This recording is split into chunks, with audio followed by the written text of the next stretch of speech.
பூஞ்சோலை மாணவர்கள் அனைவருக்கும் வணக்கம். இன்னைக்கு முக்கியமான ஒரு சில அறிவியல் அறிஞர்களை பற்றி பார்த்துருவோம். ஃபர்ஸ்ட் பாருங்க, வில்லியம் பியூமாண்ட். இவர் எப்படி அழைப்பாங்க அப்படின்னா இரைப்பை சார் உடற்செயலியலின் தந்தை அப்படின்னு அழைப்பாங்க. ஏன் அப்படின்னா ஹைட்ரோக்ளோரிக் அமிலம் தான் செரிமானத்தில் முக்கிய பங்கு ஆற்றுது அப்படின்னு ஃபர்ஸ்ட் கண்டறிஞ்சவர் யார் அப்படின்னா வில்லியம் பியூமாண்ட். சரிங்களா? அப்போ ஹைட்ரோக்ளோரிக் அமிலம் பியூட்டிஃபுல்லாக செரிச்சிரும் அப்படின்னு ஞாபகம் வச்சுக்கோங்க. நம்ம சாப்பிட்ற சாப்பாடுலாம் பியூட்டிஃபுல்லாக செரிச்சிரும் ஹைட்ரோக்ளோரிக் அமிலம். அதனால தான் வில்லியம் பியூமாண்ட். அடுத்தது பாருங்க, முக்கியமானது இந்ததுப்பா. அதாவது டாக்டர் ஃபங்க் அப்படின்றவர் தான் வைட்டமின் அப்படின்ற வார்த்தையை அறிமுகப்படுத்தியிருப்பார்.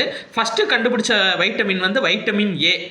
ஆங்கில எழுத்தோட முதல் எழுத்து ஏன்றதுனால அதுக்கு அந்த பேர் வச்சுருப்பாங்க. அப்போது வைட்டமின்ற சொல் முதலாக கண்டறிஞ்சவர் யார் அப்படின்னா ஃபங்க். அப்போ வைட்டமின் நிறையா இருந்துச்சுன்னா நம்மளுக்கு முடி நிறையா வளரும், ஃபங்க் வைக்கலாம் அப்படின்ற மாதிரி ஞாபகம் வச்சுக்கோங்க.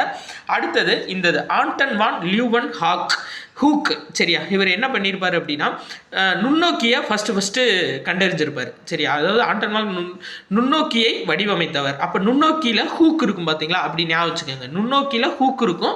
அப்போ ஆண்டன் வான் லூவன் ஹூக் அப்படின்னு ஞாபகம் வச்சுக்கோங்க. அடுத்த அறிவியல் அறிஞர் பேர் என்ன அப்படின்னா ராபர்ட் காச்பா. சரியா? இவர் பாக்டீரியாவின் தந்தை அப்படின்னு சொல்லுவாங்க. செம்மறி ஆட்டில் ஆந்த்ராக்ஸ் நோய் காணப்படும். அது பேசிலஸ் ஆந்த்ராசிஸ் அப்படின்ற உயிரியால் தான் இது உருவாது அப்படின்னு கண்டுபிடிச்சிருப்பாரு. சரியா? அப்போ பாக்டீரியா இருந்துச்சுன்னா அந்த தண்ணியை காய்ச்சி குடிச்சா நம்மளுக்கு நல்லதில்ல. அப்போ பாக்டீரியாவின் தந்தை யாருன்னா ராபர்ட் காட்சு. இதை ஞாபகம் வச்சுக்கோங்க. அடுத்த அறிஞர் வந்து பார்த்தீங்க அப்படின்னா ரொனால்ட் ராஸ். மலேரியாவை பற்றி இவர் நிறைய ஆராய்ச்சி பண்ணியிருப்பார். மெயினாக என்ன பண்ணியிருப்பார் அப்படின்னா மலேரியா பரவுற விதத்தை பற்றி இவர் சொல்லியிருப்பார்.